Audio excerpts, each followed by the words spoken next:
Okay guys, I have been wanting to film this video for a very long time. I'm so excited that it's happening now. But when I first started wanting to do a food forest, all the videos that I could find on YouTube, all the articles that I could find online, the books that I was reading, everything told me the same piece of advice. Plant disease-resistant trees and plant trees that do well in your region. Okay, well that makes a lot of sense, right? Except for the fact that they would never tell me what they were. They would never tell me what they were. And food forests, I don't know if you've run into this, but food forest is kind of a newish thing. It hasn't been super popular. See Sawyer's in the back. He's always in the background. It is gaining popularity and people are really, it's starting to kind of revolutionize the garden community, I guess. People are catching on to how wonderful it is, but there wasn't a whole lot of information out there.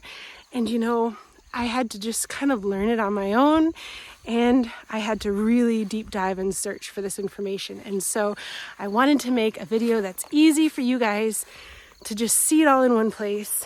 And no, I've been growing my food forest for 6 years. I can't believe it's been that long. I've had trees die on me. I've dealt with pests. I've dealt with disease. I have planted over 100 fruit trees.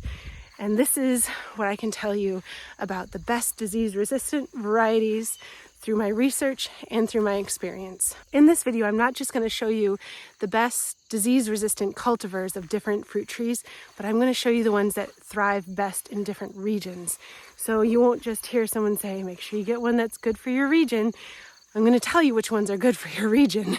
Also, know that I'm going to do another video next week that deals all with the same thing, except for not fruit trees, but things like shrubs and herbaceous perennials and things that go with all the rest of the 7 layers of your food forest, and not just the fruit trees. But the fruit trees is enough.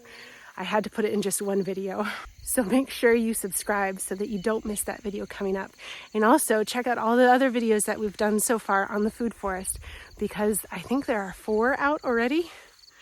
If I'm not mistaken, there are 4. And if you stick around to the end, I'm going to reveal one tree that's so tough that pests almost never touch it. Disease doesn't touch it.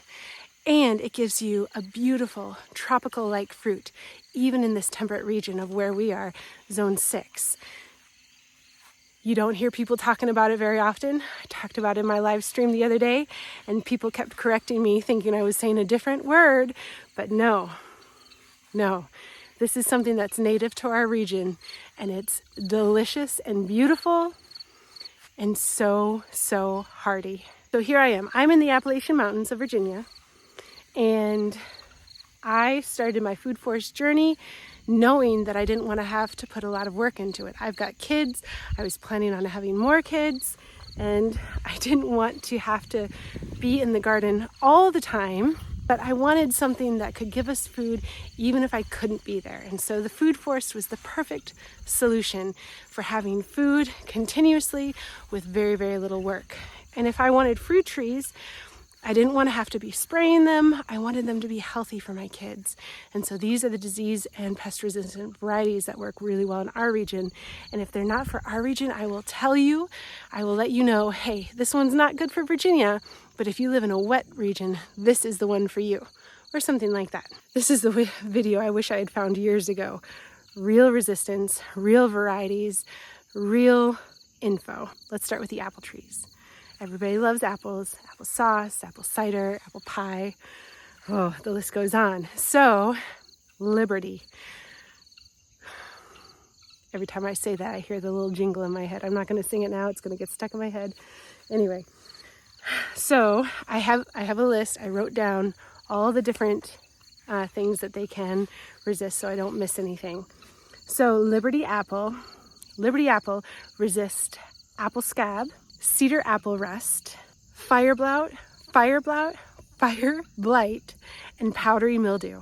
All of those. It's really, really resistant to all of those. Liberty is going to be one of your best choices if that's an issue for your region at all. So this is really good for humid or wet regions. And here in Virginia, it is humid. It is very humid. I walk outside in the summer sometimes with my glasses on and they fog up. That's how humid we are. So, Liberty apple, plant a couple of them. Enterprise. Enterprise is a wonderful apple that you can plant. It resists scab, rust, and blight, and it performs well in both humid and drier conditions. So that's a really good one. Also, Enterprise is a really delicious apple too. Freedom. This is one of my favorites. It resists scab and rust, and it's super cold hardy.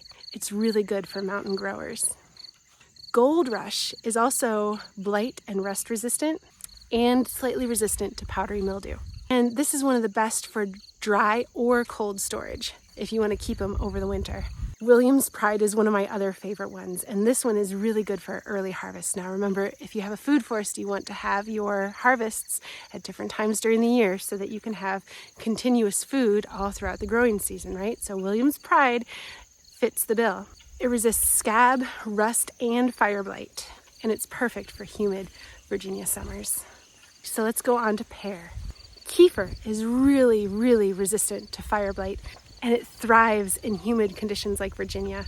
Magnus is really resistant to fire blight, and it's really good for drier climates. Moonglow, love the Moonglow. It's resistant to fire blight and leaf spot, and it's great for humid mountainous conditions as well. Seckel.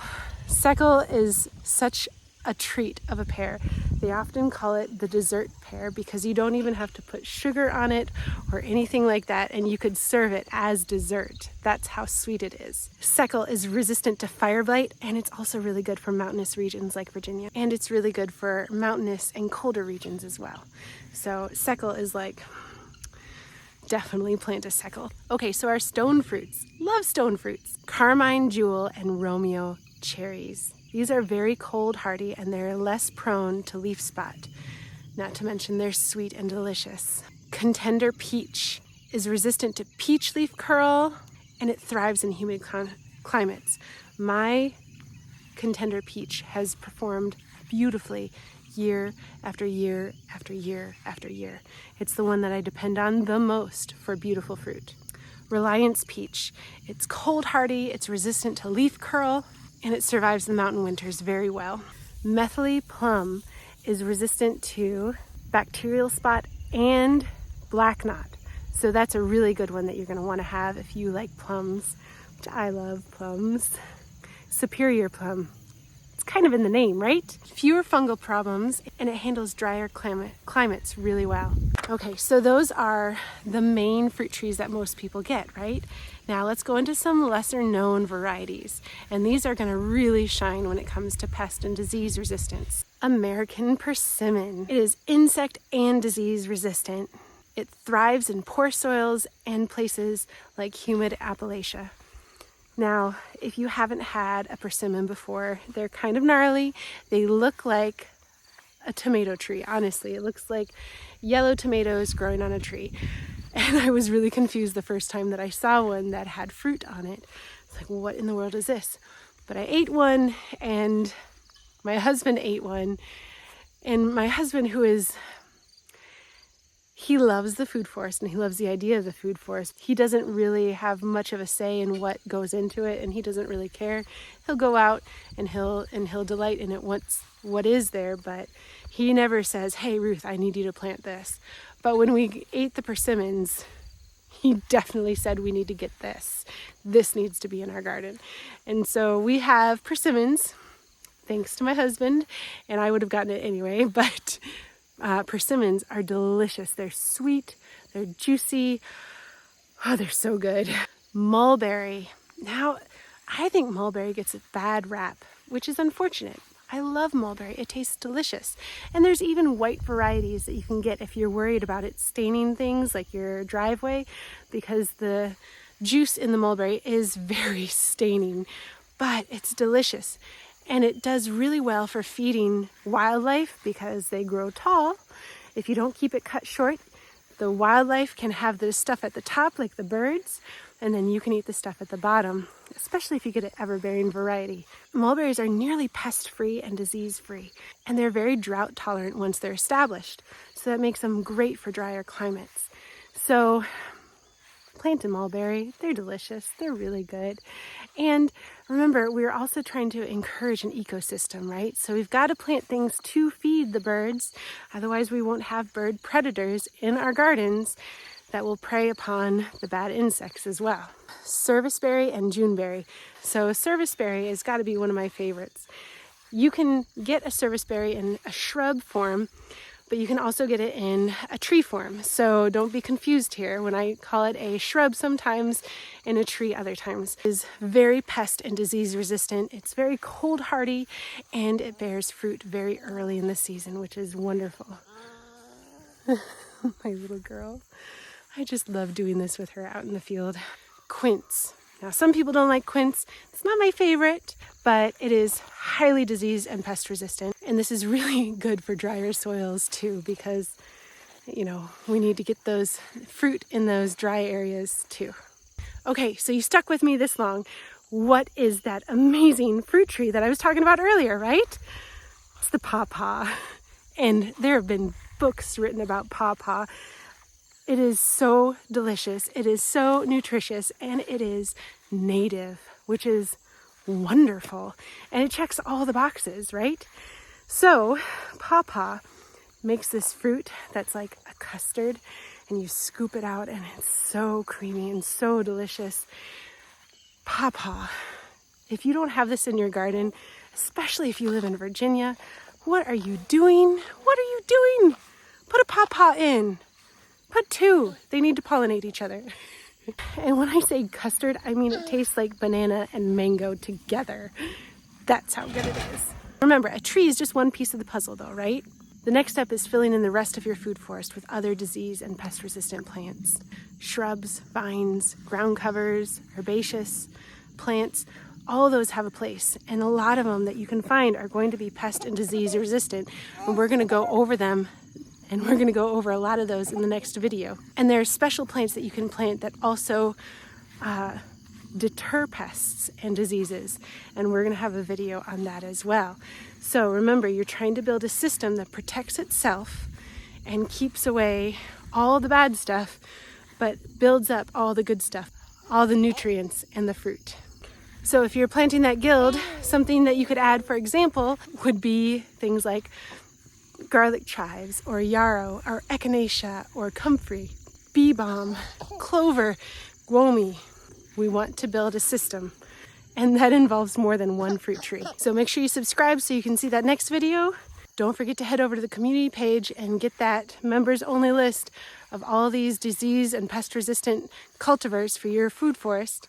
Become a member if you could. That would be incredible, and it would support this homestead and our family so much. And anyway, thank you so much for watching. Have a wonderful day and stay blessed.